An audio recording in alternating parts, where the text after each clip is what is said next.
এই কয়েকদিন ধরে কোনো কথা বলেনি তারা। আদ্রকে এতবার কল করেছে, তাও তার কোনো উত্তর পাওয়া যায় না।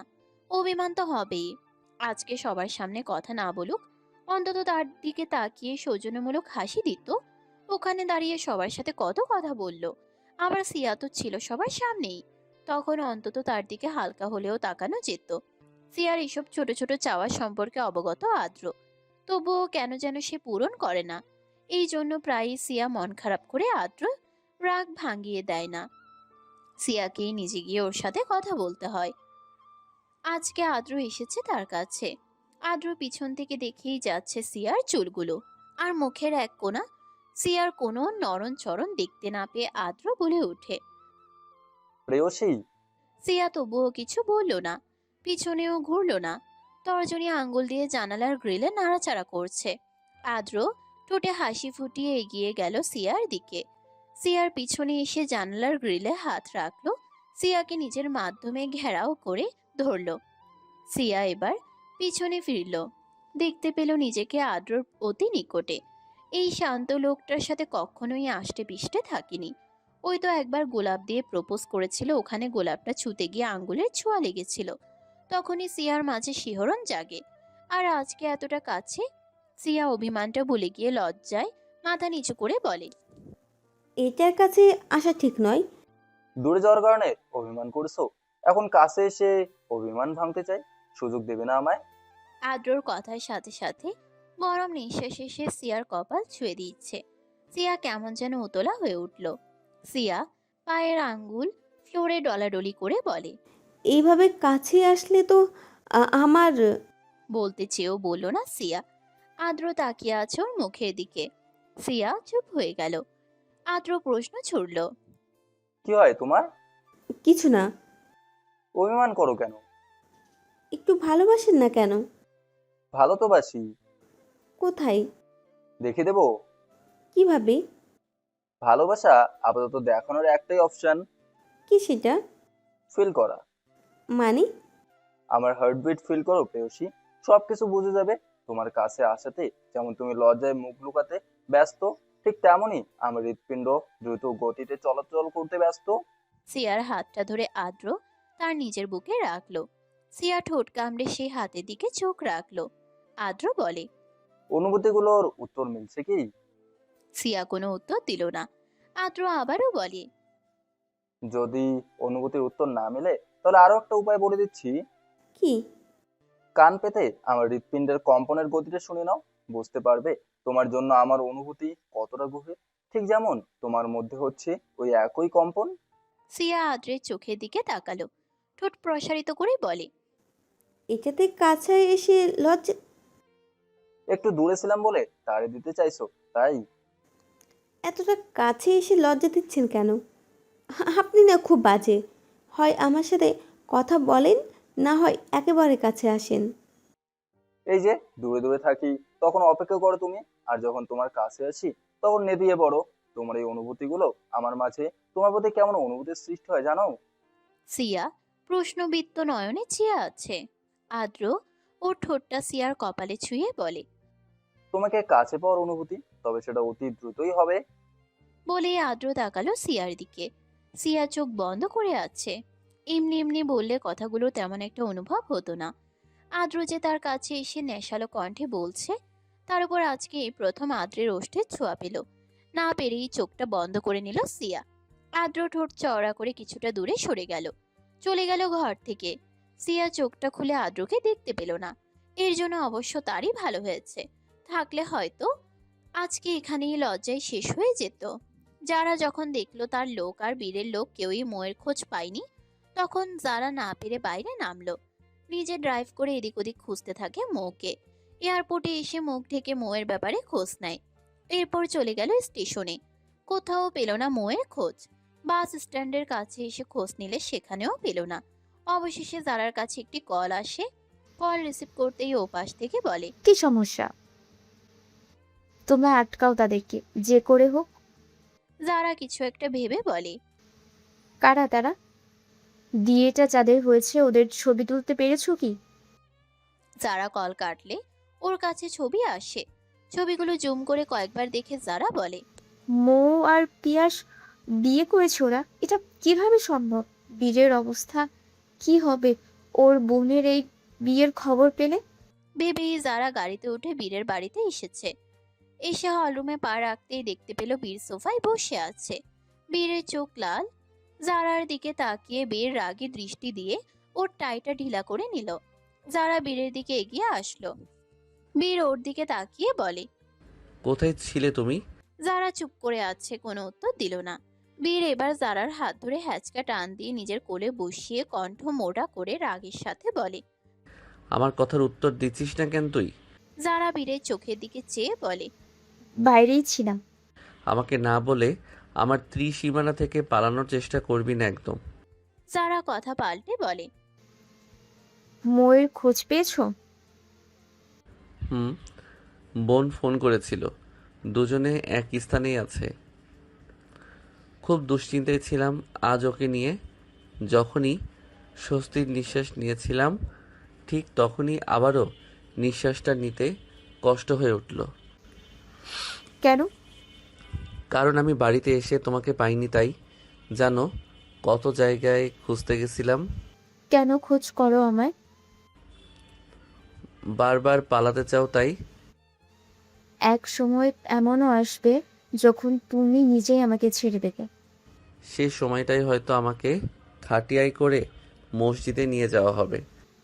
বীর, জোরে চিৎকার করে বলে জারা, যেটা শুনে বীর আলতো হাসে। জারা বীরের মুখে দুপাশে হাত রেখে বীরকে দেখতে থাকে। বীর নিজেও চুপ করে দেখছে জারা বীর নিজেও চুপ করে দেখছে জারাকে। জারা ভেজা চোখে বীরকে দেখতে দেখতে বলে, আমি তোমার থেকে মুক্তি চাই বলে এই না যে তোমার মৃত্যু কামনা করব। আমার মৃত্যু তো তোমাকে না পাওয়ার সময় অনুভব করি। মনে হয় দমটা বন্ধ হয়ে আসছে। জারা উঠে দাঁড়ালো। বীর চুপ করে সোফায় বসেই আছে। জারা কোনো কথা না বলে উপরে চলে যায়। বীর সেদিকে রক্তিম ও ভেজা চোখে চেয়ে আছে। সুইমিং পুলে পা ডুবিয়ে বসে আছে পিয়াস ও রাজ। দুজনেরই হাঁটু ভিজে যাচ্ছে। এতে করে যেন কিছুটা ভালো লাগছে দুজনেরই। দুজনের মাঝেই আছে নীরবতা। এই নীরবতা ভেঙে এক দীর্ঘশ্বাস নিয়ে রাজ বলে, এই সুইমিং পুলের গভীরতা কতটুকু দেখেছো? পিয়াস দেখলো, অতঃপর মাথা উপর নিচ করলো। রাজ এবার বলে, এটা করতে আমাদের লাখ টাকার মতো লেগেছিল। এখানে এসে আমরা মাঝে মধ্যে গোসল করি, আবার আড্ডা ঠিকই দেই, কিন্তু দিন শেষে আমরা সমুদ্র সৈকত ঘুরে দেখার স্বপ্নটা বুনতেই থাকি। কেন বলো তো? যে জায়গাটা প্রাকৃতিকভাবেই তৈরি তবুও দামি। হুম হুম। তাহলে কারণ সমুদ্রের গভীরতা অনেক। তুমি যতটা ছুঁতে নেবে সমুদ্র তোমাকে তার থেকেও বেশি দূরে নিয়ে যাবে, কিন্তু সমাপ্তি পাবে না তার। এক সময় একটা নেশা জাগবে, কোথায় গিয়ে থেমে যায় এই সমুদ্রের কিনারা দেখার জন্য। পিয়াস বুঝলো কিনা কে জানে, চুপ করে আছে শুধু। রাজ শীতল হাসি দিয়ে বলল, এই বাড়িকে এখন কি কেউ সর্দার বাড়ি বলে? না স্যার, কি বলে? বলে মন্ত্রী স্বামীর রাজের বাড়ি। এটাই বেশিরভাগ মানুষের মুখে ফুটে ওঠে। রাজ এবারও ঠোঁট চওড়া করে, তারপর বলে, অথচ আমার বাবা মাহমুদ সর্দার একজন বড় রাজনীতিবিদ ছিল, আমার দাদা বড় ব্যবসায়ী ছিল, আমার নানা একজন বড় নেতা ছিল। তবুও আজ আমি আমার পরিচয় দিয়ে সবাইকে নিয়ে চলি। এগুলো আদায় করতে আমার একদিন দুই দিন লাগেনি পিউ বেবি। এগুলো আদায় করতে আমাকে আমার অর্ধেক জীবনের বয়সটাই পার করতে হয়েছে। অর্ধেক বয়স? লোকে বলে 60 বছর নাকি দীর্ঘ আয়ু। আমার তো 30-এর উপরে চলে গেছে। তাহলে তো অর্ধেক জীবন পার হয়ে গেল না? হুম। একজন সফল ও নামকরা মন্ত্রী হয়েও আমি আমার জীবনের অর্ধেক সময় শুধু সফলতার পেছনে ব্যয় করেছি। তাহলে তুমি কি মনে করো তোমাকে সফলতা অর্জন করতে আর কত বছর লাগতে পারে? পিয়াস হা হয়ে তাকালো। রাজ মৃদু হেসে বলে, আমরা আজকাল শুধু মান সম্মানটাই বেশি দেখি, কিন্তু এটা দেখি না ভালোবাসা কোথায় ঘিরে আছে। ঠিক যেমন আজ তুমি, আমার বাবা আর আমি তোমাকে যতটা ভালোবাসা দিয়েছি এগুলো তোমার চোখে অতি নগণ্য হয়ে গেল, কারণ আমারই পরিবারের অন্য কেউ তোমার সম্মানে আঘাত করেছে। ভালোবাসা মনে হয় এতটাই নগণ্য, তাই না? কিছুক্ষণ চুপ থেকে পিয়াস বলে, এমন কিছুই না স্যার। সফলতা কখনো তোমার কাছে হাট্টিমা টিম টিম খেলতে খেলতে আসবে না। তোমাকে নিজ উদ্যোগ নিতে হবে। সফলতা অর্জনের প্রথম হাতিয়ার হলো ধৈর্য, ক্ষমতা। তুমি যতটা ধৈর্য ধরে নিজেকে শক্ত রাখতে পারবে ঠিক তত তাড়াতাড়ি তোমার সফলতার দেখা মিলবে। পিয়াস এখনো চুপ করে শুনছে। রাজ সোজা দূর আকাশের দিকে চোখ রেখে বলে, তুমি কি করবে না করবে একান্ত তোমার ব্যাপার, কিন্তু আমি তোমাকে আরেকটি দ্বিতীয় সুযোগ দিতে চাই, নিজের পায়ে দাঁড়ানোর সুযোগ। কারণ আজ আমি এই সুযোগ না দিলে তোমার ভবিষ্যতের বাকি রাস্তাটা অন্ধকার উপলব্ধি করতে পারছি। বলেই রাজ উঠে চলে যেতে নেয়। পিয়াস বলে, আমাকে এই সহযোগিতা করার জন্য আমি কৃতজ্ঞ থাকবো স্যার। তবে একটা প্রশ্ন ছিল। কি? আপনি আপনার মায়াবতীকে খুব ভালোবাসেন, তাই না? এই প্রশ্নটা করার আগে তোমার আমাকে বোঝা উচিত ছিল, যে পুরুষ নাম যশ ধরে রাখার পরও নিজের শখের নারীর পেছন ছাড়ে না, সে পুরুষ ভালো না বাসলে এগুলো করতেও পারে না। আপনি কি তার জন্য মরতেও রাজি? না, কেন? কারণ তাকে আমৃত্যু ভালোবাসার ইচ্ছাটা থাকলেও তাকে ছেড়ে পৃথিবী ত্যাগ করার সাহস আমার নেই। মৃত্যুর কথা মনে আসলেই মনে হয়, এই বুঝি আমি আমার মায়াবতীকে হারিয়ে ফেললাম, তাহলে তাকে ছেড়ে মারা যাওয়ার কথা ভাববো কি করে?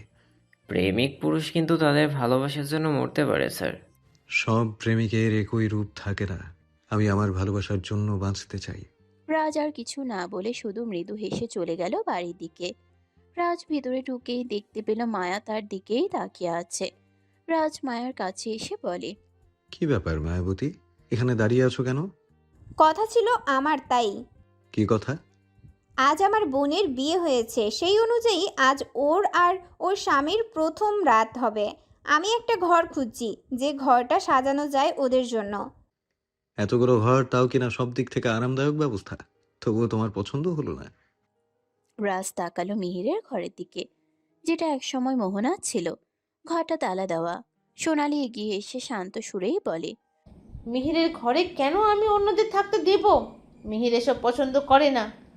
ও ঘর ওর ঘরে কাউকে যেতে দেয় না, তাই আমি অ্যালাউ করিনি। রাজ গলা উঁচিয়ে ডাক দিল বাড়ির আরেকজন সার্ভেন্ট সাজ্জাদকে। দৌড়ে আসতেই তাকে বলে, কে? মিহির যে ঘরটায় থাকতো ওই ঘরটা সুন্দর করে সাজানোর ব্যবস্থা করো। আমার মায়াবতীর ইচ্ছা হয়েছে, শালিকার বাসর বলে কথা, দুলা ভাইয়ের বাড়িতে হবে আজ শালিকার বাসর ঘর, তাহলে হয়ে যাক। রাজের শেষের কথাগুলো শুনে মায়া চোখ বড় বড় করে তাকালো। শালিকার বাসর শব্দটা এভাবে হাইলাইট করে দেওয়ার দরকার কি? মাহমুদ সর্দার সোফায় বসেছিলেন রাজের ভুল ধরার জন্য। তিনি বলেন, এভাবে শালিকার বাসরাত বলে চেঁচাচ্ছ কেন? শালিকার বাসর, তাই শালিকার বাসর রাত বলেছি, এতে আপত্তি করার কি আছে? এতদিন বাবাকে লজ্জায় ফেলতে, এখন কি শালিকাকেও লজ্জায় ফেলতে চাও? শালিকা করবে বাসর আমি বললেই দোষ? কি দিন আসলো! তোমার মতো ছেলের সাথে কথা বলাটাই আমার ভুল। এই ভুল বুঝেও তুমি বারবার ভুল করতে চাও বাবা? সোনালি ক্ষিপ্ত নজরে চেয়ে আছে। মোহন সর্দার নিজেও চুপ আছেন। রাজের হুকুমের উপরে কেউ কিছুই করবে না, তাই এখন কথা বাড়িয়ে লাভ নেই। হিয়া যখন শুনল মৌ আর পিয়াসের বাসর এই বাড়িতে হবে, তখনই ও দৌড়ে গেল বাগানে। হিয়াকে দৌড়ে আসতে দেখে পিছন পিছন দৌড়ে আসলো রুদ্র। হিয়া ও নিজের যত্ন করা গোলাপ আর রজনীগন্ধা গাছ থেকে ফুল ছিঁড়ছে। প্রত্যেকদিন সকালে এই গাছে পানি দেয় হিয়া নিজে। মালি রাখতে চেয়েও রাখেনি। গাছের প্রতি প্রেম কাজ করে তার। এটা নিজে যত্ন না করলে হয়? মালি এসে যেটা করবে সেটা সে নিজেই করতে পারে আনন্দের সাথে। বাগানে সারিবদ্ধ হয়ে অনেক বড় রজনীগন্ধার লাইন। সেখান থেকে স্টিক ছিঁড়ে নিচ্ছে। রুদ্র পকেটে হাত গুজে বলে, ফুলগুলো ছেঁড়ার কারণ কি? আজ ওদের ঘর সাজানো হবে তো ভাবলাম আমার চাষ করা এই গাছগুলো ফুল দিয়েই ওদের ঘর সাজিয়ে দিই। এখন দোকান থেকে আনতে আনতে অনেক দেরি হবে, তার আগেই আমি এগুলো সুতো দিয়ে বেঁধে ঘর সাজাতে পারবো। তুই বাসরে খাট সাজাতে পারিস? হিয়া আর চোখে রুদ্রকে দেখে চশমা ঠিক করে নেয়। অতঃপর ফুলগুলো ঝুড়িতে রেখে বলে, এটা আহামরি কঠিন কিছু না, কোনোদিন ঘর সাজাইনি, কিন্তু আমি সাজাতে পারবো। আচ্ছা, তোর বাসরের ঘরটা কেমন হলে ভালো লাগবে? আমার বাসরের ঘর কেমন হলে ভালো লাগবে এটা আপনাকে কেন জানতে হবে? জানলে সুবিধা হতো আর কি। কেন, সাজিয়ে দিবেন নাকি? কোনো দরকার নেই রুদ্র ভাই, আমার বাবা আর ভাই আমাকে যথেষ্ট স্বাবলম্বী কারোর সাথে বিয়ে দিবে, সেই নিজ দায়িত্বে আমার ভালো লাগাগুলো পূরণ করতে পারবে।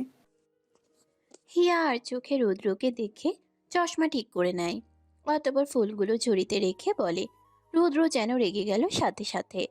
হিয়া অন্য কাউকে বিয়ে করবে এটা তার মস্তিষ্ক মানতে নারাজ। পকেট থেকে হাতটা উঠিয়ে হিয়ার দিকে এগিয়ে গেল। হিয়ার বাম হাতের কনুই ধরে টান দিয়ে নিজের বুক বরাবর আনলো রুদ্র। হিয়ার চোখে চশমাটা নাকের ডগায় চলে আসে। রুদ্র ওটা ঠিক তো করলই না, উল্টো হিয়া ঠিক করতে নিলে সেও ব্যর্থ। কারণ রুদ্র নিজের এক হাত দিয়ে হিয়াকে খুব শক্তভাবে আঁকড়ে রেখেছে। রুদ্র ওটা ঠিক তো করলই না, উল্টো হিয়া ঠিক করতে নিলে সেও ব্যর্থ। কারণ রুদ্র নিজের এক হাত দিয়ে হিয়াকে খুব শক্তভাবে আঁকড়ে রেখেছে। হিয়া নিচের জুড়ির দিকে তাকালো। জুড়ির ফুলগুলোর কিছু হয়নি। একটু স্বস্তি নিঃশ্বাস নেয়। এরপর রুদ্রের চোখের দিকে তাকিয়ে রাগের সাথেই বলে, আমাকে আপনার ওই মিনি ড্রেস পরা গার্লফ্রেন্ড ভাববেন না, যারা আপনার সাথে চিপকে থাকে। আমি আপনার জীবনের এমন এক নারী যে আপনার থেকে 10 হাত দূরে থাকে। রুদ্র হিয়ার চোয়াল ধরে নিজের অতি নিকটে এনে বলে, খুব জ্বলে না আমার ওই মিনি ড্রেস পরা গার্লফ্রেন্ড দেখলে? আমার কোন দুঃখে চলতে যাবে? আপনি তাদের সাথে কি করলেন না করলেন আমার যায় আসে না। এইটুকু মেয়ে কি না মনের মধ্যে বিষ পুষে রাখে? বলি কি চোখে কি সবসময় পট্টি দিয়েই রাখবি? আমার চোখে কোনো পট্টি নেই। আমার জীবনটা সহজ সরল। আমি এত মারপ্যাচ বুঝি না, আর সব থেকে বড় কথা বুঝতে চাইও না। বুঝতে চাস না বলেই বুঝে দেই না, কিন্তু একদিন যখন না চাইতেও বুঝে যাবি, সেদিন আমার থেকে 10 হাত দূরত্বে মোচন করতে আসবি। এই 10 হাত দূরত্ব তখন পরের কথা, তোর 2 আঙ্গুল দূরত্ব কেউ সহ্য হবে না। বলে হিয়াকে ছেড়ে দিয়ে চলে যেতে নেয় রুদ্র। হিয়া পিছন থেকে বলে, আপনার নষ্ট জীবনের সাথে আমি নিজেকে জড়িয়ে রাখতে চাই না। নিজে থেকে কেন নিজেকে আমৃত্যু যন্ত্রণা দিব বলতে পারেন? রুদ্র পা থামালো। পিছনে না ঘুরেই দীর্ঘশ্বাস নিয়ে বলে, উপন্যাসে পাতায় মুখ ডুবিয়ে ভিন্ন ধাঁচে প্রেম বিষয়ে অবগত হয়েও আজও আমার ভালোবাসায় তুই মূর্খ রয়ে গেলি হিয়া পাখি। বলেই বড় বড় কদম ফেলে চলে গেল। হিয়ার চোখ দিয়ে গড়িয়ে পড়ল পানি। চোখটা মুছে চশমা ঠিক করে নিল। ঝুড়িতে আরো কিছু ফুল নিয়ে ভিতরে ঢুকলো। মায়ার কাছে এগিয়ে এসে বলে, এই ফুলগুলো দিয়ে মৌয়াপুর ঘরটা সাজিয়ে দেই ভাবি। মায়া ফুলগুলো দেখলো। অতঃপর হিয়ার দিকে তাকিয়ে মিষ্টি হেসে বলে, তুমি ভালোবেসে এনেছো? হিয়া মাথাটা উপর নিচ করে। মায়া আলতো হেসে বলে, ভালোবেসে আমার বোনের জন্য তুমি কিছু করতে চাইলে আমি না করি কিভাবে? হিয়া দাঁত বের করে মিষ্টি হেসে উপরে চলে গেল। সিয়াও তার পিছনে ছুটে গেল। মিলি কলেজ থেকে এসেছে মাত্র। এসেই সবাইকে এভাবে বসে থাকতে দেখে বলে, কি হয়েছে? মাহমুদ সর্দার বলেন, আমাদের পিয়াস বিয়ে করেছে। কবে? আমাদের তো জানালো না। বউকে প্রেম করে বিয়ে নাকি? রুদ্র মিলির কাছে এসে বলে, একটু সবুর কর বইন, নিঃশ্বাস নে ঠিক করে। বউ হলো আমাদের ভাবিজির বোন। মিলি একটু ভ্রুকুচকে তাকালো। অতঃপর বলে, ও, এই জন্যই এই লোকগুলো এসেছে। উপরের দিকে তাকিয়ে দুজন লোককে দেখে জিজ্ঞাসা করে মিলি। রুদ্র বলে, হ্যাঁ, বাসরে ঘর সাজাতে। ভাইয়ার ঘরে। হ্যাঁ, ব্রো আদেশ করেছে। সিয়ার হিয়া উপরেই আছে, ঘর সাজাবে ওরা। মিলি এবার বলে, আচ্ছা, তাহলে আমি চেঞ্জ করে আসছি, আমিও উপরে গিয়ে আনন্দ করব। মিলি ঘরে চলে যেতেই বাড়িতে আসে তারেক। প্রথমেই চোখটা এদিক ওদিক ঘোরালো। মিলিকে না পেয়ে আনমনে বলে, দজ্জাল বেডির নির্লজ্জ মেয়েটা নেই, বেঁচে গেছি। থাকলেই গায়ে চাপটে ধরতো। তারেক চলে যায় মায়ার সাথে। এদিকে মায়া তারেককে ইশারা করে বলে, আমাদের জন্য 2 কাপ কফি নিয়ে এসো। এদিকে মায়া তারাকে ইশারা করে বলে। তারা যে এতক্ষণ ধরে ছটফট করছে এটা মায়া দেখেছে। কেউ কিছু দেখার আগে মায়া তারার সাথে কথা বলতে চায়। তারেক আর মায়া ওপরে চলে যেতেই তারা কফি বানিয়ে নিয়ে আসলো। মায়া তারেককে উদ্দেশ্য করে বলল, তুমি এখন দরজার বাইরে যাও তারেক। এই দিকটায় যদি কেউ আসে আমাকে জানিয়ে দিবে। আমি চাই না কেউ আমাদের কথা শুনুক। বলা তো যায় না কার নজর এদিকে পড়ে। তারেক দরজার কাছে গিয়ে দাঁড়ালো। এখন সে পাহারা দিবে। মায়ার করা আদেশ যখন, তখন তো তাকে এটা পালন করতেই হবে। মায়া তারেককে বাইরে দাঁড়িয়ে থাকতে বলেই দরজাটা লাগিয়ে দিল। অতঃপর তারার দিকে তাকিয়ে বলে, আপনি আমাকে কিছু বলতে চান যেটা অন্য কাউকে না, এটা আপনার ভাবভঙ্গিতে প্রকাশ পায়। এবার বলুন কি বলতে চান। তারা মায়ার কাছে এসে মায়ার গাল ছুতে গিয়েও ছুলো না। কান্না ভেজা কণ্ঠে বলে, তোমাকে একটু কি জড়িয়ে ধরতে পারবো মহুমা? মায়ার হাত পা শীতল হয়ে এলো। তার শৈশবের নাম ধরে তারা ডাকলো কেন? এর মানে তারা জেনে গেছে। মায়া অন্যদিকে ফিরে বলে, আমি মোহ নই, আমি মায়া, মেহরুন জাহান মায়া। তারা ম্লান হাসলো। চোখের পানি মুছে বলে, বেশ খানিকটা বদলেছো তুমি। তাই তো জিজ্ঞাসা করলাম যে জড়িয়ে ধরতে পারবো কি না। হয়তো ছোটবেলার মোহনা এখন আর নেই। তার মনটা এতটাই পাথর হয়ে গেছে যে সে এখন হয়তো আমাদের মূল্যায়ন করে না। মায়া তারার দিকে ফিরে বলে, আমি মূল্যায়ন জানি না, আমাকে অহংকারী মনে হয়। আসলেই কি আমি এমন ধরনের যেটা আপনি বলছেন? না, তুমি আগের মতোই আছো, যেমনটা শাহানা আপা তোমাকে বানাতে চেয়েছিল। একটুও বদলে যাওনি। কেন বারবার ওইসব নাম নিচ্ছেন আমার কাছে? কারণ আমি জেনে গেছি তুমি মোহনা, তোমার দাদা জানের আদরের মায়াবতী। মায়া তাকিয়ে আছে তারার চোখের দিকে। তারা আবারও বলে, তোমার গলার কাছে যে তিল আর তোমার মাঝে মোহনা সর্দারকে নিয়ে যে রাহগুলো স্পষ্ট যে তুমি কে। এখন তোমাকে কিছু জানারও ছিল আমার। কি? আসলে বলতে গিয়েও থেমে এদিক ওদিক উকিয়ে দিল। মায়া বলে, কেউ নেই এখানে, তারেক কাউকে আসতে দিবে না, তুমি বলো। তারা এবার মলিন হাসলো। তারপর বলে, আমি বুঝতে পারছি তুমি কেন এই বাড়িতে পরিচয় পরিবর্তন করে এসেছো। এটা নিয়েই আমার কথা ছিল। কি কথা? এই বাড়িতে তুমি সুরক্ষিত না। ওরা তোমাকে মেরে ফেলবে, ঠিক যেমনটা তোমার দাদাকে মেরেছিল। আমার দাদাজানকে মেরেছিল মানে? হ্যাঁ, তোমার দাদাজানকে খুন করা হয়, আর এটা করা হচ্ছে একটা ফর্মুলার জন্য। মায়ার মনে পড়ে তার দাদাজান ছোটবেলায় তাকে একটা কাগজপত্র দিয়েছিল, আর সাথে দিয়েছিল একটা কাচের বয়াম, যার মধ্যে ছিল মাটি আর সেখানে তৈরি করা হয় সার। মায়া সেই কাগজপত্র হারিয়ে ফেলে, কিন্তু বয়াম তার কাছেই আছে। মায়ার খুব ভালো করেই মনে আছে দাদাজানের মৃত্যুর ঠিক কিছুদিন পরে মোহন সর্দার বিয়ে করে বাড়িতে আনে সোনালীকে। মায়া এগুলো আর না ভেবে বলে, কে খুন করেছে আমার দাদাজানকে? এটা আমি জানি না, তবে এটা জানি এই খুনের সাথে যুক্ত আছে সোনালি আর মালিনী ম্যাম। আমি শুধু এক রাতে তোমার দাদাজানের কণ্ঠের একটা ছোট্ট টেপ রেকর্ডার পেয়েছিলাম। ওখানে বলেছিল যে তাকে খুন করতে এসেছে সোনালি আর তার প্রেমিক। একটু পরে সে মারা যাবে, তার শরীরে বিষ দেওয়া হয়েছে। শুধু তাই না, রাজের মাকেও খুন করা হয়েছে। খুনের আসল উদ্দেশ্য ওই ফর্মুলা জোগাড় করা। কাগজপত্র ওই লোকেরা নিয়ে গেছে, ওরা সর্দার পরিবারকে ধ্বংস করে দিবে। রাজের মাকে খুন করেছে মানে তো মন্ত্রীমশাইয়ের আরেকটা মা বোঝানো হয়। হ্যাঁ, রাজ বাবার মায়ের নাম রোহিণী খান, মালিনী খান তার যমজ বোন। আমি ওগুলো কিছুই জানতাম না। কিভাবে বা জানবো? আমাকে এই বাড়িতে কাজে আনা হয় তোমার জন্মের কয়েক মাস আগে, তাই অত শত কাহিনী জানতাম না। কিন্তু তোমরা বাড়ি থেকে চলে যাওয়ার পর আমি এক এক করে অনেক কিছু জানতে পারি। আমি তো ভেবেছিলাম তোমাদের খুন করে দিয়েছে। আমি তো শুধু প্রমাণ খুঁজছিলাম যে এগুলো আসলেই সত্যি নাকি আমার মনের ভুল। কোনো কিছু জোগাড় করতে না পারলেও অনেক কিছু জানতে পেরেছি। কি কি জেনেছো? এই যে রোহিণী খানের মৃত্যুর পর মহাসিন সর্দার এক প্রকার ছেলের সুখের জন্য জোর করে তার বিয়ে দেন মালিনী খানের সাথে। রাজের এখানে সম্মতি ছিল না। মায়ের শোকে সে তখন পাথর। এরপর মালিনী ম্যাম আর মাহমুদ স্যারের একটা ছেলে সন্তান হয়। দুর্ভাগ্যবশত সে নাকি হারিয়ে যায়। এগুলো জানার ঠিক কিছুদিন পর আমি একদিন মহাসিন সর্দারের ওই রেকর্ড পাই। রেকর্ডটা কোথায়? আমি ওটা মাহমুদ সর্দারকে দিতে চেয়েছিলাম, কিন্তু আমার হাত থেকে ওটা পানিতে পড়ে যায়। সেই যে হারিয়েছি আর খুঁজে পাইনি। কিন্তু আমি সত্যি কথাটাই বলছি। এই বাড়িতে ওই সোনালির আগমন ফর্মুলার জন্য। ও তোমার বাবাকে ওই ফর্মুলার জন্য বিয়ে করেছে। সোনালি কার সাথে মিলে এসব করছে এটা আমি জানি না।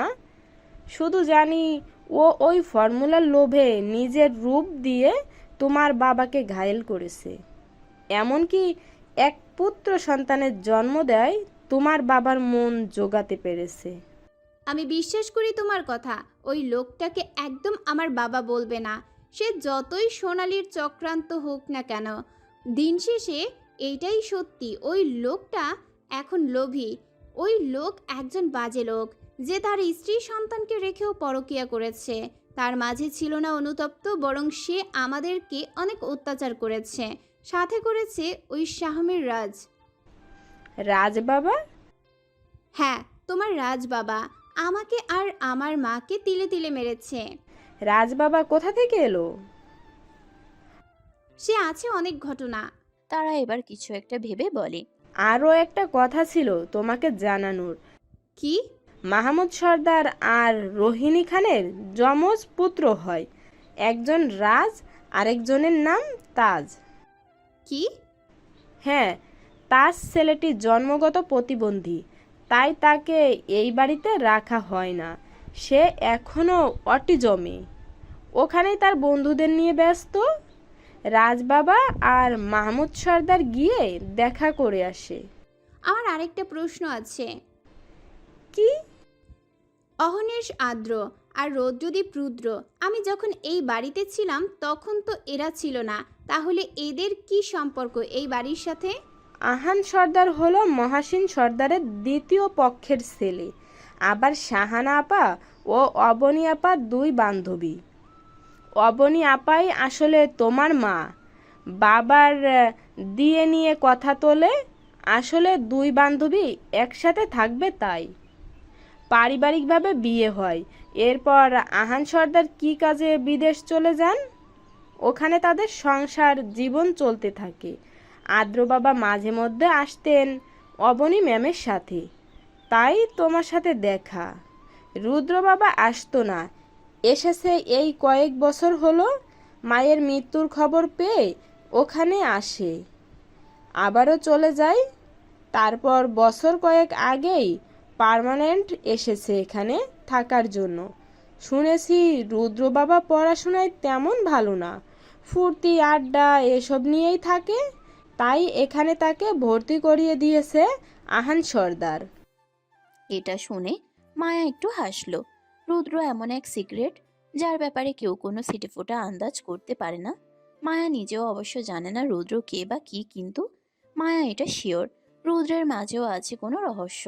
মায়া এবার তারাকে প্রশ্ন করে, তাজকে কি এই বাড়িতে আনা হয় না? না, আসলে রাজবাবা আসার পর একবার আনা হয়।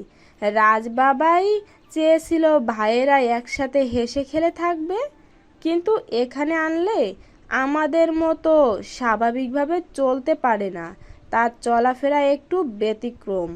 অনেক সময় তো তাকে শিকল দিয়ে বেঁধে রাখার কথাও ওঠে, তাই তাকে ওখানেই রাখা হয়। প্রায় ঈদে গিয়ে আনার চেষ্টা করা হয়, ওই একদিন কি 2 দিন ঠিক থাকলেও আবারও সে পাগলামি শুরু করে, তাই আনে না তাজ বাবাকে। ও, আমার একটা বিষয়ে সন্দেহ হয়। কি? তাজ বাবার অসুস্থতার জন্য সোনালির অনেক হাত আছে। মানে? আমি দেখেছি সোনালি আর তাজ বাবার জন্য আনা ডাক্তার একসাথে কতদিন কথা বলছিল। আমি বাজার করতে গিয়েছিলাম ওই দিন, দূর থেকে ওদেরকে একসাথে দেখেছি। এগুলো আমি কখনোই অত পাত্তা দিতাম না, কিন্তু যেদিন তাজ বাবার ব্যাপারে জানতে পারলাম সেদিন থেকে সন্দেহের দানা বাঁধতে শুরু করেছে। তুমি এগুলো কাউকে জানাওনি কেন? আমি একবার না অনেকবার চেষ্টা করেছি মাহমুদ স্যারের কাছে সব কিছু বলার, কিন্তু আমি ধরা পড়ে যাই মালিনী খানের কাছে। সে কিছু বলে না আমাকে, শুধু চুপ থাকার হুমকি দেয়। কেউ কিছু জানতে পারলে আমার গ্রামে অসুস্থ বাবা মারা যাবে এগুলো বলে। এছাড়া প্রমাণ ছাড়া কিছু বললে কে শুনবে আমার কথা? আমি তো রেকর্ড নিয়েও মাহমুদ সর্দারের কাছে যেতে নিয়েছিলাম, কিন্তু পারলাম না। রেকর্ড পানিতে পড়ে নষ্ট হয়ে যায়। রাজবাবাকে যে বলবো সে উপায়ও নেই, কারণ তোমরা কিভাবে বাড়ি থেকে চলে যাও, শাহানা আপা কোথায়, এগুলো কিছুই তো জানি না। তোমাদের এই ঘটনা ঠিক কয়দিন আগেই তো আমরা বাড়িতে যাই। আমাদেরকে ছুটিতে রাখা হয় যে এসেই এসব শুনে আমরা অবাক হই। মাহমুদ সর্দার তো গ্রামে ছিলেন, এই জন্য তিনিও কিছু জানতেন না। তোমাদের ছুটিতে রাখা হয় আর এদিকে আমাদের জানানো হয় তোমাদের বাড়ি থেকে বিদায় করেছে। আমার মাকে ওই সময় কাজের মেয়ের মতো খাটাতো, দিনরাত পরিশ্রম করতে হতো মাকে। এরপর ওরা সবাই একসাথে ডাইনিং টেবিলে খেতে বসলে আমি আর মা খেতে বসতাম ফ্লোরে। আমাকে তোমার ওই রাজবাবা অনেক অত্যাচার করেছিল। রাজবাবা অত্যাচার করেছিল মানে? এর আগেও বলেছো রাজবাবা অত্যাচার করেছে, এগুলো কি বলছো তুমি? আসলে তোমাদের বিদায় দেওয়ার পর উনি দেশে ফিরেন, আমাদের সারপ্রাইজ দেন। 2 দিন ঠিক ছিল, কিন্তু এরপর শুরু করে দিল মারপিট। আমাকে কারণে অকারণে অসংখ্য বার মেরেছে।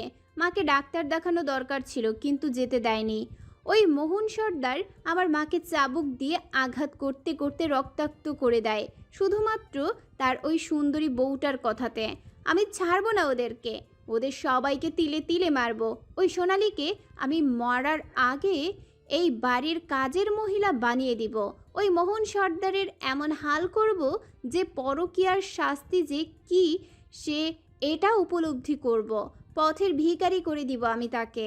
হাঁফাতে হাঁফাতে কথা বলে মায়া। তারা মায়ার কাঁধে হাত রেখে বলে, আমি তোমাকে সাহায্য করব। কিছুক্ষণ চুপ থেকে আবারও বলে, কিন্তু আমার মনে হয় না রাজবাবা এগুলো করেছে। কেন মনে হয় না? কারণ সব কিছু কেমন হুটহাট করে চললো মনে হলো। এইদিকে আমরা নেই, ওইদিকে মাহমুদ সর্দার ছিলেন না, অন্যদিকে রাজবাবা এসেছে। রাজবাবা যে এসেছিল এই নিয়ে তো একটা কথাও তখন হয়নি। অন্তত হলেও মাহমুদ সর্দার থাকতে পারতো ছেলের আসার খবর পেয়ে। সে কিন্তু আসেনি। আমার মনে হয় তোমাকে আরেকটু খোঁজ নেওয়া দরকার, কারণ এখানে ওদের ষড়যন্ত্র খুব নিখুঁতভাবে ধরা পড়েছে।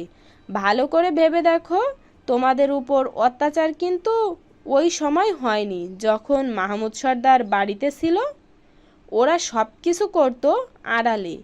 এর মানে মাহমুদ সর্দার যে গ্রামে যাবে এটারই সুযোগে ছিল সোনালি আর মালিনী। তাই হয়তো তখন আমাদেরকে ছুটিতে রাখে আর তোমাদেরকে চাকরের মতন খাটায়। মায়া এবার শান্ত হলো, ভাবতে থাকলো তারার কথা। আসলেই তো তাই। রাজ যে বাসে এসেছে এই খুশিতে তো মাহমুদ সর্দারের এই বাড়িতেই থাকার কথা। তিনি কেন ছিলেন না? আবার রাজ এসে তো বাবাকে জানাবে।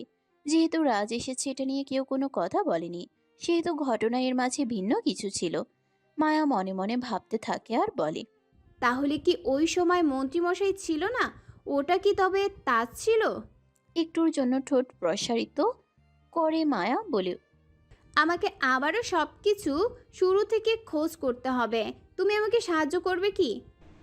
হ্যাঁ, করব সাহায্য তোমাকে। এই বাড়ির প্রাণটাকে ফিরিয়ে আনতে আমি তোমাকে সাহায্য করব। তাহলে আমি যেমন যেমন বলবো ঠিক তেমনটাই করবে। একটুর জন্য ঠোঁট প্রসারিত করে মায়া বলে ওঠে। তারা মাথা নাড়ালো। মায়া এবার নিজে থেকে জড়িয়ে ধরলো তারাকে। তারাও স্নেহের হাতটা মায়ার মাথায় রাখলো।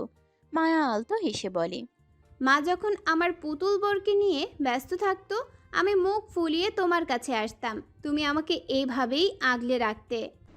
হ্যাঁ ঠিক, তার মিনিট 5 কি 10 পরে তোমার পুতুল বর এসে তোমাকে নিয়ে চলে যেত। কি হিংসে ছেলেটার। মায়া আর তারা হেসে দিল। রাজ এসেছে নিজের ঘরের দরজার সামনে। তারে কিভাবে দাঁড়িয়ে থাকতে দেখে বলে, তুমি আমার ঘরে উকি মারছো কেন? বাসর তো আজ ওই ঘরটায় হবে। ম্যাম আদেশ করেছেন তাই আমি এখানে। ও বলি রাজ ঘরের দিকে যেতে নিবে, তারেক পর তাটকে দাঁড়ালো। রাজ তারেকের দিকে তাকিয়ে বলে, অদ্ভুত তো, ঘর আমার, এদিকে রাস্তা আটকে আছো তুমি, কাহিনী কি? ভিতরে প্রবেশ নিষেধ। মাথা কি পুরো গেছে নাকি? ঘরটা আমার, ভেতরে বউটাও আমার, আর প্রবেশের নিষেধটাও নাকি আমার? দুঃখিত স্যার, আপনার ছিল, এখন এই ঘর আপনার আর আপনার মিসেসের। আপনার মিসেস এখন প্রাইভেসি চেয়েছে। রাখ তোর প্রাইভেসি, বেটা ফাউল বডিগার্ড। আমার বউ কিনা আমার থেকে প্রাইভেসি মেনটেন করতে বলে? দুঃখিত স্যার, রাগ করবেন না প্লিজ। এটা ম্যামের আদেশ, আমাকে তার আদেশ মানতে হয়। আমি কে এটা তো কি তুমি ভুলে গেছো? না স্যার, ভুলিনি। আপনি হলেন মন্ত্রী শাহমীর রাজ, যার বউ মন্ত্রীর থেকেও ভয়ঙ্কর। কি বলতে চাও? এই যে আপনি আপনার বউয়ের কাছে একজন ভেজা বেড়াল। আপনাকে ভিতরে পাঠানো মানে আমাকে উপরে পাঠানো, কারণ সব দোষ আমার উপরেই দিবেন, তাই। আব্বে বেটা, একবার ভেতরে যেতে দে। আমি ভেজা বিড়াল নাকি বাঘের গর্জন দিয়ে উঠে তোকে দেখিয়ে দিচ্ছি। দুঃখিত স্যার, আপনার গর্জন দেখার জন্য আমার সময় নেই। ম্যামের অর্ডার পেলেই আমাকে চলে যেতে হবে। তুই তো এবার আমার হাতেই মরলি রে, তারেকের বাচ্চা। তোর ম্যাডাম তোকে উপরে পাঠানোর আগে আমি তোকে উপরে পাঠিয়ে আমার বউয়ের কাছে যাচ্ছি বাঘের গর্জন দিতে। রাজ কথাগুলো জোরে রাগের সাথে বলে। পিয়াস ছুটে আসে রাজের চিৎকার শুনে। এদিকে মায়া চেঁচামেচি শুনে তারাকে ছেড়ে দরজা খুলল। পিয়াস এগিয়ে এসে রাজের মুখে এগুলো শুনে বলে, এই বেটা, এতদিন আমার মাথা খেয়ে এখন কি তারেকের মাথাটাও খাবে? এই মন্ত্রীর আশেপাশে যারা আছে একটারও শান্তি নেই। বর যেমন, বউ ঠিক হয়েছে তেমনই। মায়া দরজা খুলে ভ্রুকুচকে বলে, কি হয়েছে? এই ফাউল বেটা আমাকেই কিনা আমার ঘরে আসতে দিবে না, বলে কিনা আমার বউয়ের প্রাইভেসি লাগবে। আমার বউয়ের কিনা আমার থেকেই প্রাইভেসি দরকার। কত বড় ফাউল হলে এসব বলে। ও তো ঠিকই বলেছে, আমি যেটা আদেশ দিয়েছি ওকে তো ওটাই মানতে হবে। তারা বেরিয়ে আসে ঘর থেকে। রাজ ভ্রুকুচকে দেখলো শুধু। তারা নিজের মতো চলে গেল নিচে। তখনই তারাকে ক্রস করে এগিয়ে আসলো রুদ্র। রুদ্র কিছু বলার আগেই রাজ চোখের ইশারা দিয়ে দেখালো তারাকে। এরপর বলে ওঠে, আমার বউ কিনা শেষমেশ আমাদের সার্ভেন্ট নিয়ে প্রাইভেসি টাইম স্পেন্ড করছে। শাট আপ মন্ত্রী মশাই। মায়া ঘরে চলে যায়। এদিকে রুদ্র বুঝলো রাজ কেন এই কথা বলেছে। এর মানে তারাকে টার্গেট করতে হবে তাদেরকে। বেশ কিছুক্ষণ পরেই তারার মাঝে গোপন কিছুর আভাস পেয়েছিল রাজ ও রুদ্র। রাজ ঘরে এসে মায়ার হাত ধরে নিজের কাছে আনে। মায়ার কপাল ছুঁয়ে বলে, জ্বর কি কমেছে? কিছুটা। রাজ মায়ার চোখ মুখ দেখছিল খুঁটে খুঁটে। মায়া এটা দেখে বলে, এভাবে কি দেখছেন? সারাদিন পর একটু ক্লান্তি দূর করছি মায়াবতী। আমাকে দেখে? পুরুষ মানুষের ক্লান্তির অবসান ঘটে কখন জানো মায়াবতী? কখন? রাজ মায়ার কানের কাছে মুখ নিয়ে ফিসফিস করে বলে, যখন সে তার বউয়ের মুখটা দেখে নিজের আশেপাশের সবকিছু ভুলে যায়। ভুলে যায় তার পরিচয়, ভুলে যায় তার দায়িত্বের কথা, শুধু মেতে থাকে বউয়ের ভালোবাসায়, হারিয়ে যাবে গভীরতম প্রেম নিবেদনে। মায়া রাজের চোখের দিকে তাকিয়ে আছে। রাজ নেশালো দৃষ্টিতে দেখছে মায়াকে। রাজের ঠোঁট এখনো মায়ার কানের কাছে। মায়া একটু মুখটা বেঁকিয়ে রাজের দিকে তাকাতেই মায়ার ঠোঁট যেন আপনা আপনি রাজের ঠোঁটের নিকটে চলে যাচ্ছে। ঠোঁট দুটো একত্রিত হতে নিবে ঠিক তখনই দরজায় কেউ কড়া নাড়ে।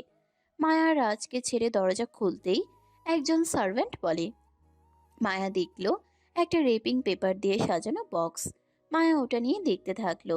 সার্ভেন্ট চলে যেতেই মায়া ভিতরে ঢোকে। রাজ ওই সময়ই চলে যায় ওয়াশরুমে। মায়া মিনিট কয়েক ধরে দেখতে থাকে। একবার ভাবলো এটা তার জন্য এনেছে রাজ, আবার ভাবলো রাজ আসলে রাজকে দিবে, আবারও কেন যেন দেখার আগ্রহ জাগলো। তাই হাতে কেচি নিয়ে পেপার কাটতে থাকে। রেপিং পেপার কাটার পর একটা বাক্স দেখে মায়া। ওখানে কিছুই লেখা নেই, তাই আরও খোলে। এর মধ্যেই রাজ মাথা মুছতে মুছতে ওয়াশরুমের দরজা খোলে। মায়া বক্সটা খুলতেই দেখতে পেল কিছু পার্সোনাল প্যাকেট, যেগুলো দেখে মায়া চোখ বড় বড় করে তাকালো রাজের দিকে। রাজ মায়ার হাতে ওগুলো দেখে বলে, এগুলো তোমার হাতে কেন? এগুলো আমার হাতে কেন এটা না জেনে আগে বলুন আপনার সাহস হয় কি করে এগুলো নিয়ে আসার? আমি কি আপনাকে অনুমতি দিয়েছি আমার কাছে আসার? আরে এগুলো আমাদের জন্য না, এগুলো তো আজকে যাদের বাসর তাদের জন্য এনেছি। আপনি এগুলো আমার বোনের জন্য এনেছেন? ছি! এই একদম অন্যদিকে ঘুরিয়ে যাবে না। এগুলো আমি তোমার বোনকে দিব কেন? এগুলো তো পিউ বেবিকে দিতাম। বেচারার হঠাৎ করে বিয়ে হয়েছে, এখনো প্রস্তুত না। এসব তো আমাদেরকেই ব্যবস্থা করে দিতে হবে। আপনার মাথায় এগুলো ছাড়া কি কিছু আসে না, তাই না? আমার মাথায় অনেক কিছুই আসে, কিন্তু দুর্ভাগ্যবশত ওই জিনিসটাই বেশি আসে যেটা আমার পূরণ হয় না। লুচ্চা মন্ত্রী মশাই আপনি। পুরুষ জাতি দুঃখ প্রকাশ করলেই হয় লুচ্ছা। চুপ করুন আপনি, এগুলো ওদেরকে দিবেন না। তুমি কি চাও তোমার বোন এত তাড়াতাড়ি তোমাকে খালামণি বানাক? তুমি তো নিজেই মা হওয়ার মিশন শুরু করছো না। তোমার বোনের ক্যারিয়ার শুরু করার আগে মা হতে দিবে বলে তো মনে হয় না। তাই বলে এগুলো দিতে হবে? আমি এখানে শুধু তোমার বোন দেখছি না মায়াবতী, পিউ বেবিকে নিয়েও ভাবছি। ওর নেই নিজস্ব কোনো বাড়ি, ওর একটা ছোট্ট কুঁড়ে ঘর হোক, তারপর না হয় বাচ্চা নিয়ে ভাববে। আর সব থেকে বড় কথা, একজন নারী পুরুষ যখন এক ঘরে এক বিছানায় একসাথে সময় কাটায়, তাদের মাঝে কিন্তু পৃথিবীর কোনো ভাবনা আসে না। তখন একটা কিছু ঘটে গেলে পরে অন্য কোনো কিছু ভেবেও সিদ্ধান্ত নিতে পারবে না। আর এটা যে আমি ওদেরকে দিচ্ছি, এটা তো ওরা জানতে পারতো না। গিফট হিসেবে পার্সেল তো ওদের হাতে যাওয়ার কথা। কে দিল এটা ওরা তো জানতেই পারতো না। রাজ মাথা নিচু করে জিনিসগুলো ঘৃণার সাথে ব্যালকনি দিয়ে ফেলে দেয় আর বলে, ওই যে একজন সার্ভেন্ট এসে দিয়ে গেল, আমি ভেবেছিলাম কোনো গিফট এসেছে, তাই আমিও খুলে দেখছিলাম। রাজ দুষ্টু হেসে মায়ার কাছে এসে বলে, বরের প্রতি ভালোবাসা জেগেছে বুঝি মায়াবতী? মায়া কোনো কথা না বলে ল্যাপটপ নিয়ে বসে। রাজ হাতের টাওয়ালটা চেয়ারের উপর রেখে আয়নার সামনে দাঁড়িয়ে মাথার চুলগুলো সেট করে নেয়। আয়নার সামনে নিজেকে খুঁটিয়ে খুঁটিয়ে দেখতে দেখতে বলে, শুনেছি 30 পার করলে নাকি চুল পাকে। তো চুল পাকার আগে কি বাবা ডাক শুনতে পাবো না আমি? মায়া ল্যাপটপ ছেড়ে রাজের দিকে তাকালো। রাজ একটা ফ্লাইং কিস দেখিয়ে দিল। রুদ্র এসেছিল বাগানের দিকে। নিজের মতো আনমনে হাঁটতে থাকে। কিছু দূর হাঁটার পর পায়ের কাছে কিছু প্যাকেট পায়। ওগুলো হাতে নিয়ে খুঁটিয়ে খুঁটিয়ে দেখছে। এরপর যেখানে ওগুলো পেয়েছিল সেই ঘর বরাবর তাকিয়ে দেখলো এটা গেস্ট রুম, যেটা রাজের ঘরের পাশে, কিন্তু একটু দূরে ঠিক কোণা দিয়ে। মায়া ওগুলো নিচে ফেললেও বাতাসে হয়তো এদিক ওদিক ছড়িয়ে অন্যদিকে চলে যায়। রুদ্র একবার গেস্ট রুম আরেকবার প্যাকেটের দিকে তাকিয়ে বলে, এই গেস্ট রুমে আবার কে এইগুলো কাজে লাগায়? আকামের কি জায়গা অভাব পড়েছে? হিয়া কানে হেডফোন আর হাতে বই নিয়ে এসেছিল বাইরে। রুদ্রকে এভাবে দাঁড়িয়ে থাকতে দেখে এগিয়ে আসলো। লাইটের আলোয় রুদ্রর হাতের প্যাকেটের নাম পড়ে একটু জোরেই বলে, ছি। রুদ্র হা করে পিছনে ঘুরল। হিয়া রাগে রিরি করতে করতে বলে, আপনি আসলে একটা নষ্ট পুরুষ। বলেই দৌড়ে চলে গেল ঘরের দিকে। রুদ্র আহাম্মকের মতো চেয়ে থেকে বলে, ইনভেস্টিগেশন করতে গিয়ে শুধু নষ্ট পদবিটাই পেয়ে যাচ্ছি। কি ভাগ্য আমার, শখের নারী আমাকে দুর্ঘটনার সময় দেখে শুধু নষ্ট পুরুষ বানিয়ে দেয়। সকাল সকাল আজকেও রাজের ফোন বাজতে শুরু করে দিল। আজকে আর মায়া আগে চোখ খোলেনি, সে ঘুমে মশগুল। রাজ চোখ পিটপিট করে খুলে ফোনটা হাতে নিয়ে দেখল। ফোনের দিকে তাকাতেই মনে হলো ভুল দেখছে, তাই চোখটা দুইবার টিপ টিপ করে আবারও তাকালো ফোনের দিকে। না, সে ঠিকই দেখছে। এই সকালবেলা তাকে পিয়াস কল দিয়েছে। বিরক্তিতে কপাল কুঁচকে রাজ ফোন ধরে বলে, বাসর শেষ করতে পারলে না বসকে মিস করছো নাকি? এরকম মিস তো আমি আমার মায়াবতীকেও করি না। আপনার মিটিংয়ে আছে তো স্যার। কয়টায়? 10টায়। হালার ভূত। কি হলো? তোমার সব মিটিং এর মরণ কি সকালেই রাখতে হয়? বিকেলে কি আমি বউ নিয়ে বৃন্দাবনে যাব যে সাত সকালে মিটিং এর কথা বলে কল দিয়ে জ্বালাও? আমার কি দোষ? আপনি তো বিয়ের আগে ডেট অ্যান্ড টাইম ফিক্সড করে রেখেছিলেন। এগুলো তো অনেক আগেই শিডিউল। আমার হয়েছে যত জ্বালা। বউ যখন কাছে ছিল না তখন ব্যস্ত থাকতে শিডিউল ছিল না, এখন বউ আছে, শিডিউল গুলোও আছে। বলেছিলাম মিটিংয়ে কি তাহলে পিছিয়ে দিব? রাজ দুষ্টু হেসে বলে, বউকে ছেড়ে উঠতে ইচ্ছে করছে না বুঝি পিউ বেবি? আমি আপনার জন্য এই কথাটা বলেছি বস। বসের দোহাই দিয়ে যে তুমি নিজের বউকে নিয়ে প্রেম বিলাসে মশগুল থাকবে এটা আমি বুঝি পিউ বেবি। পিয়াস চুপ করে আছে। রাজ বলে ওঠে, এবার থেকে মিটিং এর সময় বিকেলে রাখবে। আমার তো মন্ত্রী হয়ে জনগণের সেবার পাশে স্বামী হিসেবে বউয়ের সেবাটাও করতে হবে। ওকে বস, বাই। কল কেটে দিল পিয়াস। রাজ এবার মায়ার মুখের দিকে তাকালো। মায়া এখনো ঘুমে। রাজ মায়ার গালটা দুই পাশ থেকে টেনে বলে, আমার গোলুমুলু টোলুমুলু কুটো কুটো বউ। মায়া ঘুমের মাঝে চোয়ালে ব্যথা অনুভব করে চোখ খুলে তাকালো। রাজ তার গাল দুটো নিয়ে টানাটানি করছে। মায়া বিরক্ত হয়ে বলে, হচ্ছেটা কি? বউকে আদর করছি। এটাকে আদর বলে? না, এটাকে আদরের সূচনা বলে। আসো বউ, একটু আদর দিই। দূরে সরুন আপনি, আপনার এই আদর আমার দরকার নেই। আমার এখন আমার বউকে আদর করতে ইচ্ছে করছে। বলেই আবারও নাক দিয়ে মায়ার গালে রাজ নাক ঘষতে শুরু করে আর ছোট ছোট চুমু দিয়ে বলে, আমার লাড্ডু গুড্ডু বউ। এগুলো কী সব নাম মন্ত্রীমশাই? মায়াবতীর নাম তো পছন্দ না, তাই এগুলো বলে ডাকছি। এগুলো ডাকবেন না, কেমন যেন শুনতে লাগে। আচ্ছা ঠিক আছে, আমার মায়াবতীটাই ভালো। এখন কাছে আসো, মর্নিং কিস করে দিই। সরুন আপনি, ফ্রেশ হতে যাব। কে শুনে কার কথা? রাজ মায়ার হাত ধরে নিজের কাছে এনে মায়ার ওষ্ঠের স্বাদ নিতে ব্যস্ত। এদিকে মায়া বিরক্তিতে রাজকে ছাড়াতে চাইলে রাজ মায়ার উপরে উঠে কপাল কুঁচকে বরাবরের মতোই বলে, দুষ্টুমি করবে না মায়াবতী, তোমার স্বামীর আদর নিতে সমস্যা হয়। মায়া রাজের দিকে তাকিয়ে মুখটা ভেঙচিয়ে বলে, আপনার সব সময় আমাকে আদর দেওয়ার শখটাই থাকে। বউ আমার, তাকে আদর দেওয়ার শখ তো আমারই থাকবে। এখন আর কথা বলো না, একটু মন ভরে আদর করতে দাও মায়াবতী। বলে কম্বলটা দিয়ে নিজেদের ঢেকে রাখলো রাজ। বাথরুম থেকে মাত্র বের হলো মৌ, মাথায় টাওয়াল পেঁচানো। ঘরে এসেই আয়নার সামনে দাঁড়িয়ে কিছু ক্রিম মুখে মাখে। এটা দেখতে থাকে পিয়াস। মৌকে কিছুক্ষণ দেখে বলে, আপনার কি কি জিনিস লাগবে এগুলো লিস্ট করে দিবেন, আমি আজকেই কিনে দিব।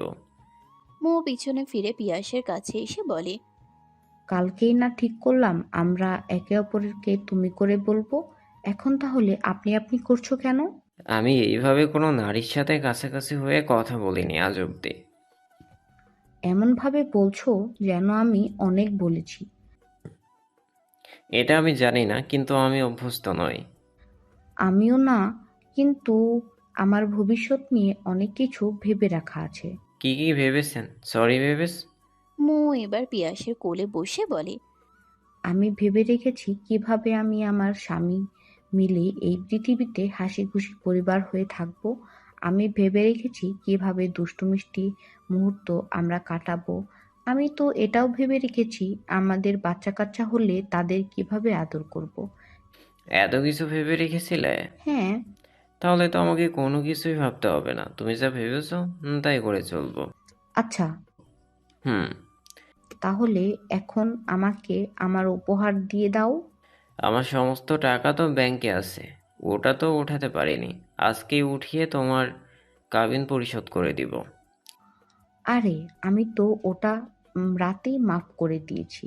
এখন ওটা ছাড়া বউদের সকালে উপহারটা দাও। বউদের আবার সকালের কোনো উপহার থাকে নাকি? এই মা, তুমি কিছুই জানো না। না। ইংলিশ সিনেমা দেখো না? না। এই জন্যই জানো না। শোনো আমার কথা, স্বামীদের কাজ হলো প্রতিদিন সকালে নাস্তা করার আগে বউদের থেকে চুমু খেয়ে নেওয়া। এটা করে মনও ভালো থাকে, সাথে সাথে এনার্জিও পাওয়া যায়। তোমাকে এগুলো কে বলেছে? ইংলিশ মুভি ডিরেক্টর সরাসরি বলেনি, তার সিনেমা দিয়ে বুঝিয়ে দিয়েছে। এটা তো বাংলিশ জীবন, তুমি ইংলিশদের নিয়ে সংসার করার প্ল্যান করছো কেন? ধুর, বাঙালিরা তো শুধু দেখি সিনেমার সকালে উঠে শাশুড়ি বৌমার যুদ্ধ করে। ওটা কোনো সংসার হলো নাকি? আমি তো ইংলিশ মুভির মতো সকালবেলা উঠে বরের থেকে চুমু খেয়ে থাকবো। চুমু খায়? খেতে থাকবো। হ্যাঁ খাই। এখন তুমি আমাকে এই উপহার দিয়ে দাও। আমি পারবো না। এ কি, সারা রাত বাসর করার পর এখন তুমি সকালে উঠে বউকে চুমু দিতে পারবে না? বাসর তো অন্ধকারে করেছিলাম, তাও তুমি যেভাবে করলে তাতে আমি সাড়া দিতে গিয়ে আপনা আপনি হয়ে গেছে। এখন পুরো ঘর জুড়ে বাইরের সূর্যের আলোয় আলো। বুঝেছি আমি। তুমি আমাকে উপহার দেবে না, এটা আমাকে আদায় করতে হবে। না হলে নাদান জামাই আমার ভবিষ্যৎ নিয়ে আগাবে না। পিয়াস আরো কিছু বলতে যাবে তার আগে মৌ তার উপহার আদায় করে নিল। এদিকে বেচারা পিয়াস একের পর এক অ্যাক্সিডেন্ট সামলাতে ব্যস্ত।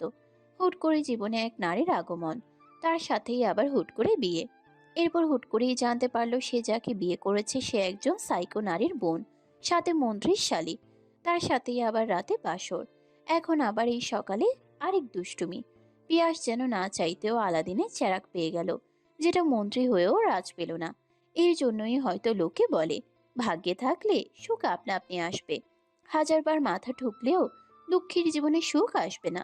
এই দশা দেখা দিল পিয়াস আর রাজের সাথে। মায়া আর রাজ পরিপাটি হয়ে নিচে নেমে আসে। সিঁড়ি দিয়ে ওদেরকে নামতে দেখে মৃদু হাসলেন মাহমুদ সর্দার। রাজ সাদা পাঞ্জাবি পরে আছে, বুক পকেটে সানগ্লাস। আর মায়া নীল শাড়ি, বাম হাতে ছোট পার্স। সিঁড়ি দিয়ে নামার সময় মায়া ও রাজ একে অপরের দিকে একবার তাকালো। মায়া রাজের দিকে তাকিয়ে মনে মনে ভাবছে, আমি যেটা ভাবছি এইটা যদি সত্যি হয় তাহলে আমার আর আপনার জীবনের সকল কাঁটা আমি উপড়ে দেব মন্ত্রীমশাই। কিন্তু সব যদি মিথ্যা হয় তাহলে আমার পথের কাঁটা হিসেবে আমি আগে আপনাকেই উপড়ে দিব। রাজ মনে মনে বলে। তোমার জীবনের ঘটে যাওয়া সকল কষ্ট আমি নিজের মাঝে বয়ে বেড়াবো মায়াবতী, তবুও তোমাকে কষ্ট পেতে দেবো না। এই পৃথিবীর সকল সুখ আমি তোমার জন্য জমিয়ে রেখেছি, এক এক করে এখন উপহার দেওয়ার পালা। রাজ আর মায়া চেয়ার টেনে পাশাপাশি বসলো। মাহমুদ সর্দারের দিকে তাকিয়ে মায়া মিষ্টি হেসে বলে, গুড মর্নিং বাবা। ভেরি গুড মর্নিং মা। রাজ মাহমুদ সর্দারের দিকে তাকিয়ে বলে, গুড আজ ভেরি হলো কেন? আমার মনের ইচ্ছে যে আজ পূরণ হলো তাই। বেশি লাফানোর দরকার নেই বাবা, তোমার মনের আশা পূরণ হয়নি। মাহমুদ সর্দারের কানের কাছে মুখ রেখে বলে, কি বলতে চাও?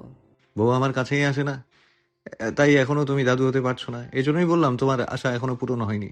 যেদিন দাদু হতে পারবে সেদিন গোটের আগে ভেরি বলে মর্নিং উইশ করবে। হতচ্ছাড়া, আমি তোর বাবা হই। আমিও তো এটাই জানি। জানো যখন বাবার সাথে কিভাবে কথা বলতে, এটাও জেনে নাও। বাবার মন বুঝেই তো কথাগুলো বলছি। কি বোঝো তুমি আমার মনের? এই যে এখন তোমার দাদু ডাক শোনার খুব ইচ্ছে, যেটা পূরণ করতে দিচ্ছে না তোমার বৌমা। বৌমা আগে তার বাদর মার্কা স্বামীকে মানুষ করে তুলুক, তারপর না হয় বাচ্চা নিবে। সে গড়ে বালি, আমি অত দেরি করতে পারবো না। নির্লজ্জ ছেলে, মুখে লাগাম দেও। মুখে লাগাম দিলে কি আমি দ্রুত বাবা হতে পারবো? চুপ করো বদমাইশ। আমি চুপ করে থাকলে তুমি দাদা হতে পারবে না বাবা। মাহমুদ সর্দার চকিত চাহনি দিয়ে বলেন, আল্লাহ আমার ছেলেকে একটু রহমত করো। খাওয়ার টেবিলে এসব বলে নাকি? কমন সেন্সের বড্ড অভাব তোমার। এগুলো জায়নামাজের পার্টিতে বলতে হয়, সেই সাথে এটাও বলে দিও তুমি দাদা হতে চাও। আবারও একই কথা? নাটক কম করো বাবা। তুমি আমাদের সিঁড়ি দিয়ে নামার সময় অপলক নয়নে দেখছিলে, তখন তোমার ইমাজিনেশনে এসেছিল আমি আমার মায়াবতী, সাথে আছে আমাদের পুচকু। তুমি কিভাবে জানলে? তোমার ছেলে হই বাবা, বাবার মন পড়তে সময় লাগে না। মাহমুদ সর্দার মুখ ঘুরিয়ে উপরের দিকে তাকিয়ে বলেন। মাহমুদ সর্দার মৃদু হাসলেন, কথা বলার বাকশক্তি হারালেন। এটা সত্যি যে তিনিও চান মায়া রাজের অতি দ্রুত একটি সন্তান আসুক। তার চোখ তো এটা ভাবতেই আনন্দে চিকচিক করছিল। রাজ এটা ধরে ফেলেছে, অবশ্য এগুলো ধরে ফেলা কঠিন কিছু না। সার্ভেন্ট খাবার পরিবেশন করতে নিলে মায়া বলে, বোন আর পিয়াস কোথায়? রাজ এবার মায়ার দিকে ফিরে বলে, বাসরের পর স্বামী স্ত্রী কোথায় থাকে মায়াবতী? Shut up. না বললে তো তুমি এখন তোমার বোনের জন্য এখানেই স্লোগান গাইতে, তাই স্পষ্ট করে বুঝিয়ে দিলাম। তখনই বাইরে আসে মো আর পিয়াস। দুজনে নিচে নেমে টেবিলের সামনে আসে। মায়া মোকে দেখে মিষ্টি হাসে, মো তাই করলো। সবাই সবাইকে গুড মর্নিং বলে জায়গা মতো বসলো। মাহমুদ সর্দার জানালেন, আমি মায়া আর রাজের সাথে সাথে মৌ ও পিয়াসের বৌভাতের ব্যবস্থা করছি। 2 দিন পরেই পার্টি। মায়া মায়ের কারো দাওয়াত দেওয়ার থাকলে দিও। আমি আমার দিকের লোকেদের দাওয়াত দিব। আফসোস শুধু রাজের মামা মামি আসতে পারবে না। মায়া এবার মৃদু হেসে বলে, আমার ভাইকে দাওয়াত দিতে হবে বাবা। মাহমুদ সর্দার মুখের খাবার চিবুতে গিয়েও ফেলে দিলেন। মায়ার ভাই মানে বীর, যে কিনা রাজের মামাতো ভাই। এদিকে সে আসা মানে তো আরেক ঝামেলা। তার কাছে খোঁজ এসেছে যারা আর বীর একসাথে আছে। মনে মনে মাহমুদ সর্দার বলেন, ওই তো আরেক সাইকো। সাইকো বোনের কাণ্ড হজম হতে কষ্ট হয়, এবার সাইকো ভাইয়ের কাণ্ড হজম করতে হবে। রাজ মৃদু হেসে মাহমুদ সর্দারের দিকে পানি এগিয়ে দিল। মাহমুদ সর্দার পানি পান করে বলে, এই সাইকো আসা মানে তো তোমার সাথে লেপ্টে থাকতে চাওয়া নাগিনটাও আসা। এবার আবার কোন দৃশ্য দেখাতে চাও তোমরা? ওটা অতীত বাবা। জারা বেবি এবার চেঞ্জ, সে তার পার্টনার নিয়ে আছে। মানে এবার আর রাজের বেবি বলে ন্যাকা ডাক শুনতে হবে না বলছো? হুম, বাঁচলাম। তবে এবার আরেকটা তুফান আসতে চলেছে। আবার কি? সময় হলেই দেখতে পাবে। শান্তি নেই আমার। সে তুমি দ্বিতীয় বিয়ে করার পর থেকে হারিয়েছো। মাহমুদ সর্দার আর কোনো কথা না বলে খাওয়ায় মনোযোগী হলেন। তার সুপ্ত বিবাহিত জীবনের পর থেকেই উবে গেছে, এটা নতুন কিছু না। পেট পূজা করলেও শান্তি এখন, অন্তত পেট পূজা করলেও শান্তি এখন, অন্তত শরীর ঠিক থাকবে। অফিসে বসে কিছু কাগজপত্র দেখছে মায়া। ড্রেস ডিজাইন দেখা, এছাড়া কিছু হিসাব নিকাশ তো দেখা আছেই। এর মাঝে শিবচরের শোরুমের খোঁজ নিতে কল দিল রুবিকে। ও পাশ থেকে কল রিসিভ করলো রুবি। কল রিসিভ করেই সালাম দিল। মায়ার কাছে কণ্ঠ শুনে খটকা লাগলো যেন। মায়া সালামের উত্তর দিয়ে বলে, আরে ওকে রুবি। রুবি চোখটা মুছে নাক টেনে বলে, আই এম ওকে ম্যাম। আমাকে সব ডিটেলস পাঠাও, আমি চেক করব। অন্যদিন তো আমাকে বলা লাগে না, তুমি লাঞ্চের পর আমাকে পাঠিয়ে দাও। আজকে কেন বলতে হচ্ছে? আসলে ম্যাম, আজকে লাঞ্চের টাইমে বাসায় আসতে হয়েছে। আপনাকে মেল করেছি, আসার কথাটা হয়তো দেখেননি। মায়া মেল চেক করে বলে, হঠাৎ? হঠাৎ মা জানালো আমাকে দেখতে আসবে আজ, তাই দেরি হচ্ছে। তোমার তো বিএফ আছে, তবুও কেন আজ দেখতে আসবে? তার তো আর কোনো খোঁজ নেই ম্যাম, সেই যে বাইরে গেছে, আজ অবধি আমার একটা কলও রিসিভ করলো না। সে তোমাকে ভালোবাসে তো রুবি? একটা সময় তো খুব ভালোবাসতো, এখন তাকে বুঝে উঠতে পারছি না। তার ব্যাপারে খোঁজ নাও, যদি কখনো তোমাকে চিট করে তাহলে আমাকে জানাবে। আই হেট চিটার, কখনো দুর্বল হবে না। আমি আছি তোমার পাশে, ওই চিটারকে আমি উচিত শিক্ষা দিয়ে দিব। কথা বলার সময় মায়া ওর হাতের কলমটা টেবিলে জোরে চেপে ধরে রাখে। রুবি আলতো হাসি শুধু। পিছন থেকে কারো ডাক শুনে বলে, মা ডাকছে ম্যাম। আচ্ছা তাহলে রাখছি। আর হ্যাঁ, তোমার স্বাধীনতা তোমার কাছে, কাউকে ভালো না লাগলে মনের বাইরে তাকে বিয়ে করবে না। বলেই মায়া কল কেটে দিল। রুবির কাছে তার মা এসে বলে, বিরক্ত করো না তো মা, তোমার কথা মতন শাড়ি পরেছি, আর কিছু করতে পারবো না। রুবির মা চলে যেতেই রুবি আবারও ফোন হাতে নিয়ে কল দেয় তার ভালোবাসার ব্যক্তিকে। আজকে সে কল ধরলো। খুশি হলো রুবি, মুখটা হাসি হাসি করে বলে, কেমন আছো জান? বিরক্তির সাথে মিহির বলে, এইভাবে বারবার কল করে চালাও কেন? কাটছি মানে বুঝে নিতে পারো না আমি ব্যস্ত? অন্যদিন তো এত বিরক্ত করি না, আজকে খুব মনে পড়ছে তোমার কথা, তোমাকে হারানোর ভয় হচ্ছে যে। এইসব মেলো ড্রামা বন্ধ করো রুবি। তুমি সেই আগের মিহির নেই। তাহলে চালাবে না? বলেই কল কেটে দিল মিহির। রুবি জানালার বাহিরে চোখ রাখলো। রুবি জানালার বাহিরে চোখটা রাখলো। একটু পর সন্ধ্যা হবে, সূর্য ধীরে ধীরে সরে যাচ্ছে। সেই সাথে মনটা বিষিয়ে দিচ্ছে রুবির। চোখের পানি ফেলতে থাকে। মডার্ন জেনারেশনের প্রেমের কারণে তাদের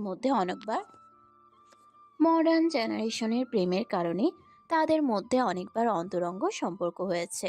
বিশেষ করে কাজের কারণে বিদেশে যাওয়ার সময়। 4 বছরের প্রেম কিনা এখন অবহেলায় পরিণত। এমন তো করে না মিহির। কতগুলো মাস তার পিছনে ঘুরেছে, প্রেম নিবেদন করেছে। রুবির মন জয় করতে কিনা করেছে তার ঠিক নেই। এখন কেন এমন হলো? লন্ডনের একটি বড় নাইট ক্লাবে ছড়িয়ে ছিটিয়ে আছে অহরহ যুবক যুবতী। সেই ক্লাবের এক কোনায় বসে আছে মিহির ও তার বন্ধুরা। তারা বসে বসে মদের গ্লাস হাতে কয়েক প্যাক নিয়ে সামনে থাকা ছোট পোশাক পরিহিতা যুবতীদের নাচ দেখছে আর এনজয় করছে। ক্লাবে থাকা কিছু শর্ট ড্রেস পরা যুবতী এসে এক একজন যুবকের উপর বসলো। মিহিরের কোলেও এক যুবতী এসে বসলো। নাম তার অ্যালাস। খ্রিস্টান মেয়েটি বর্তমানে মিহিরের প্রেমিকা বললে ভুল হবে, বেড পার্টনার। মিহিরের টাইটা আঙ্গুলে পেঁচিয়ে অ্যালাস বলে, মিহির ওর মুখটা অ্যালাসের দিকে এগিয়ে দিল। গা থেকে যেন মিহিরকে বশ করার মতো একটা ঘ্রাণ আসছে। মিহির তার শরীরের ঘ্রাণ সুখে চোখটা বন্ধ করে নেয়। কিছুক্ষণ সুখে বলে, ইটস ফিলিং অ্যাট্রাকটিভ বেবি। বলেই দুজনে চলে গেল একটি আলাদা রুমে। সেখানেই দুজনে নোংরা মুহূর্তের সময় কাটাচ্ছে। এদিকে মিহিরের ভালোবাসার জন্য এক নারী কান্না করতে ব্যস্ত। একজনের হৃদয় ঝলসে দিয়ে আরেকজনের সাথে সুখের রাজ্যে ভেসে আছে মিহির। মায়ার কাছে আসলো এক স্পাইম্যান, যাকে মায়া ভাড়া করেছিল। লোকটি এসে মায়াকে বলে, শাহমীর রাজ সর্দার যাকে নিয়ে তদন্ত করতে বলেছিলেন তার বিষয়ে ইনফরমেশন পেয়েছি ম্যাম। বলতে থাকো। আজ থেকে ঠিক 19 বছর আগে তিনি চলে যান লন্ডন। মামার বাড়িতে থেকেই পড়াশোনা করেন তিনি। মামাতো ভাই যে একজন মাফিয়া নাম আরহাম খান বীর, তিনি আর মন্ত্রী শাহমীর রাজ সর্দার এনার সমবয়সী।